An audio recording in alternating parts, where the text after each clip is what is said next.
And then, friends would come to me asking me, paano ka nagpagaling? Ganyan. Bukod sa di ba, I would drink supplements may na-discover kasi akong supplement while I was undergoing chemo that cut my recovery in 70% faster ako nag-recover. Paano mo na-discover? Research. Yan yung barley? Yes. Really? Yes. Usong-uso yan ngayon. Ako nagdala niya dito. Talaga? Yeah. Paano mo na-discover yun sa barley? Okay, nung may sakit ako, sobrang toxic kasi nung drugs na binibigay nila, na chemo, nakakulong ako sa kwarto. Nilagay nila ako sa parang, alam mo yung parang bubble. Kasi kahit na sinong pumasok na may sipon or whatever, ganun ka mild, pwede ako mamatay. Grabe. So, ang inalaw lang sa akin ng doktor, magka-laptop, brand new. Nandun ako sa room. 21 days kang nandun, di ba, before the next chemo. So, unless, may level kasi yung white blood count na dapat ma-reach mo. Pag kinimo ka, wipe out lahat yon. So, negative ka. You're running on negative white blood cells. Babagsak ang immune system. Sobrang Pagka bagsak. yun Hindi yun. lang bagsak. Ano yun? Dangerous level.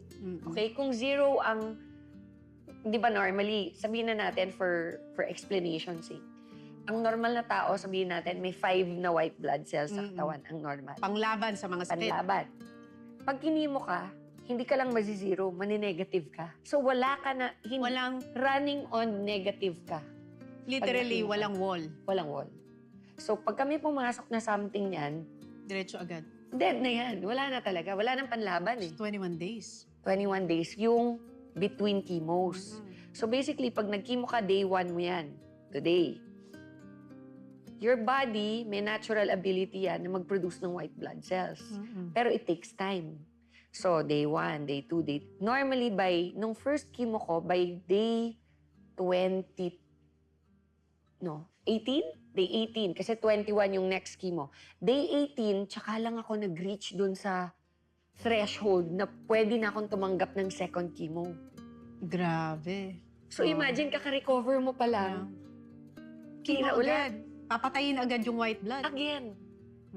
Grabe yung journey. So, and pag hindi ka umabot dun sa threshold, kunyari day 21 na, negative pa yung, hindi mo pa nare-reach yung 5. 5 yung threshold, di ba? For the immune Ng system. immune system mo. Kasi pag hindi ka 5, kunyari 2 ka lang, hindi kakayanin ng body mo, magko-collapse. So, kailangan talaga within the 21 days, mabalik sa 5. Okay? Anong gagawin mo para mabalik sa 5? Anong gagawin mo para tulungan ang sarili mo? Ginagawa mo naman lahat na ng sinasabi ng doctors. Doon ako nag-research.